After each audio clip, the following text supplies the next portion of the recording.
Revista Espírita. Julho de 1858.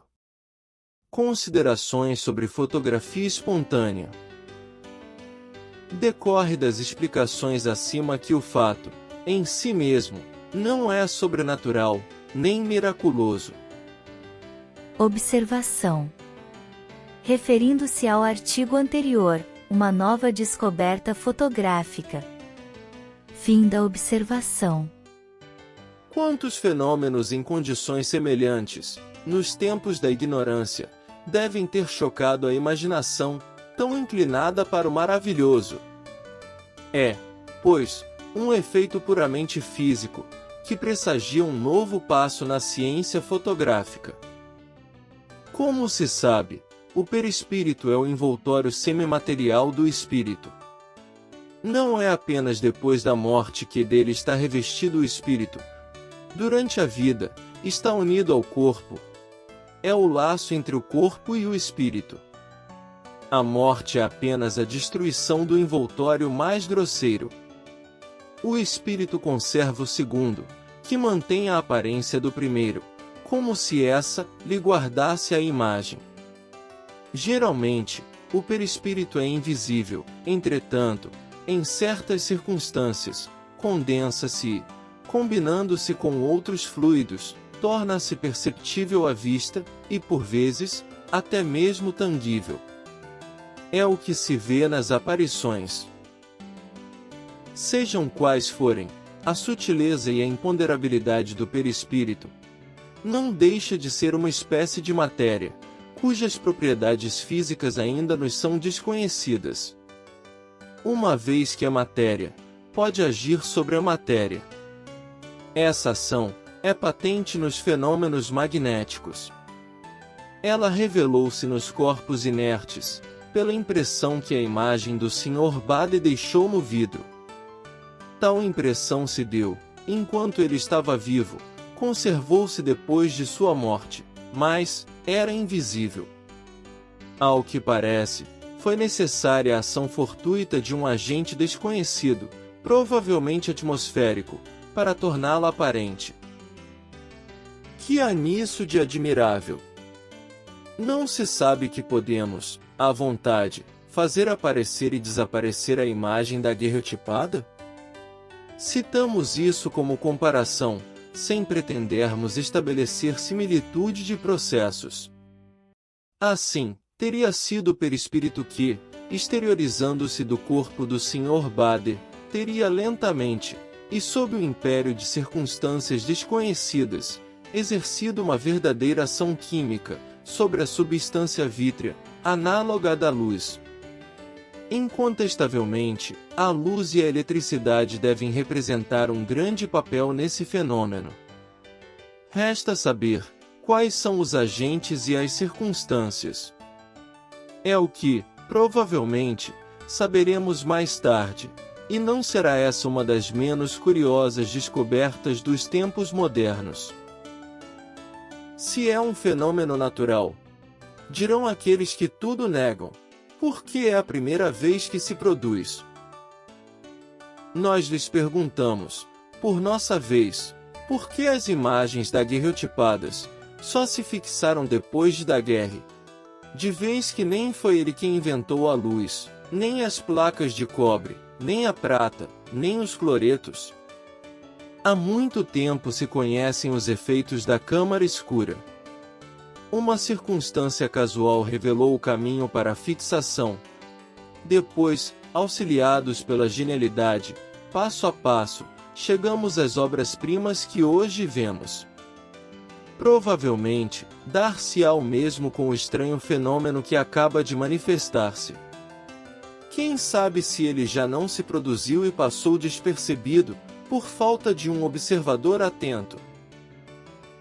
A reprodução de uma imagem sobre um vidro é um fato comum, mas a fixação dessa imagem em condições diferentes daquelas da fotografia, o estado latente dessa imagem, depois a sua reaparição, eis o que deve ser marcado nos fastos da ciência.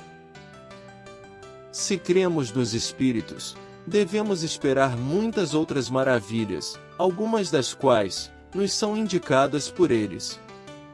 Honra, pois, aos sábios suficientemente modestos, para não julgarem que a natureza lhes haja virado a última página de seu livro.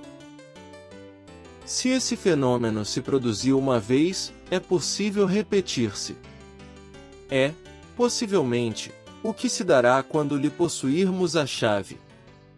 Enquanto esperamos, eis o que contava um dos membros da sociedade na sessão a que nos referimos. Eu morava em Montrose. Era verão e o sol dardejava pela janela. Na mesa havia uma botelha cheia d'água, sobre uma esteira de palha.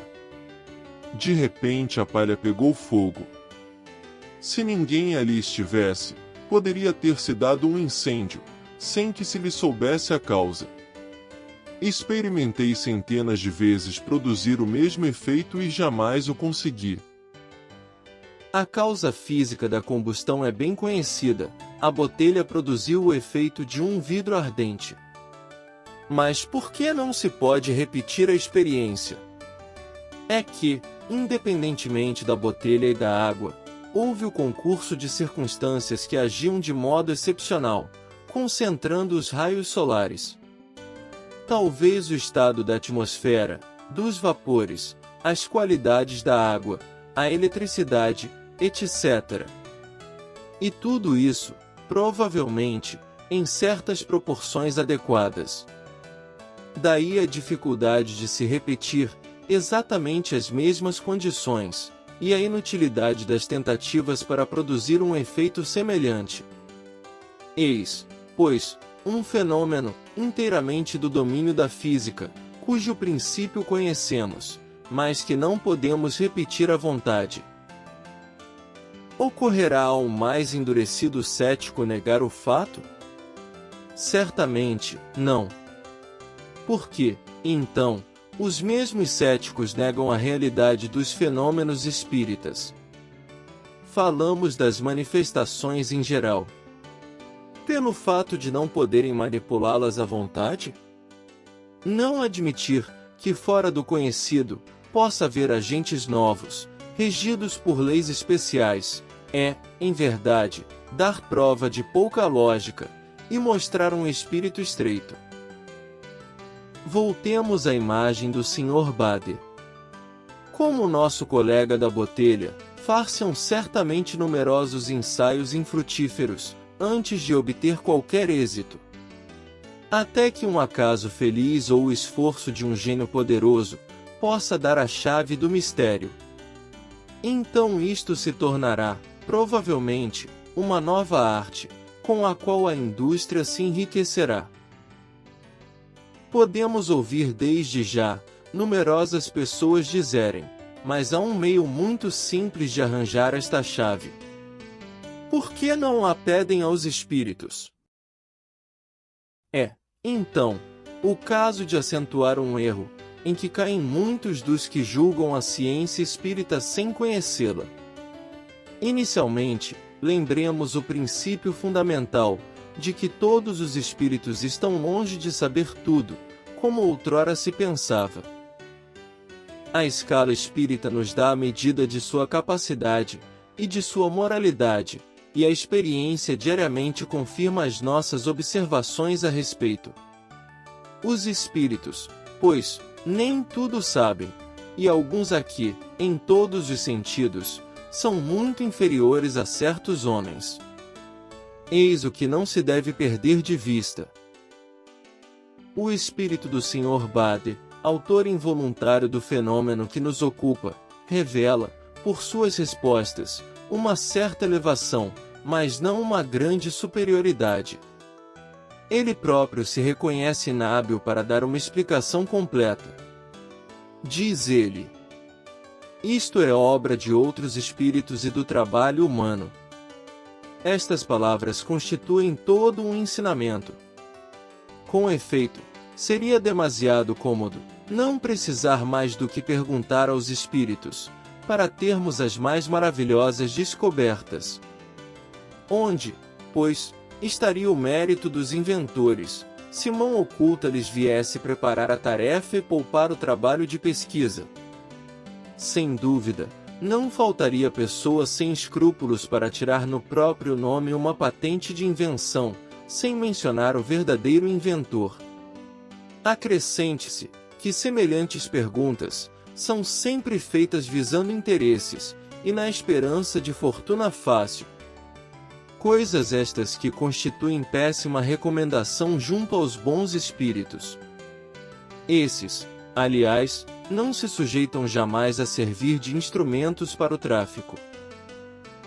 O homem deve ter a sua iniciativa, sem o que se reduz à condição de máquina. Ele deve aperfeiçoar-se pelo trabalho. Esta é uma das condições de sua existência terrena. Também é necessário que cada coisa venha a seu tempo, e pelos meios que a Deus agrada empregar.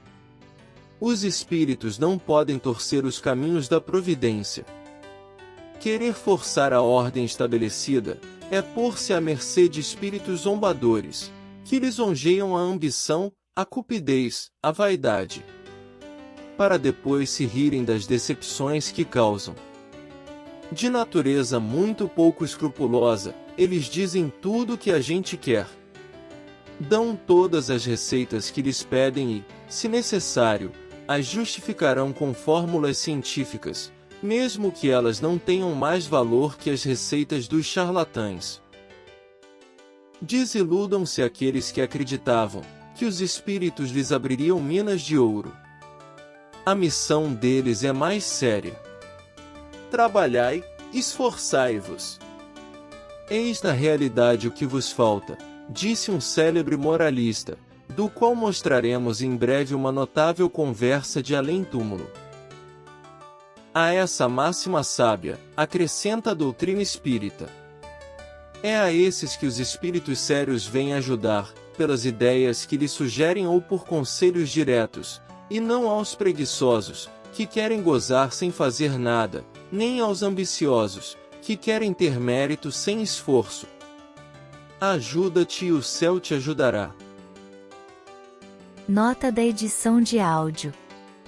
Daguerreótipo foi o primeiro processo fotográfico a ser anunciado e comercializado ao grande público. Recebeu este nome em referência a seu desenvolvedor, Louis Daguerre. Foi divulgado em 1839, tendo sido substituído por processos mais práticos e baratos, apenas no início da década de 1860. Fim da nota. Final do artigo. Considerações sobre a fotografia espontânea.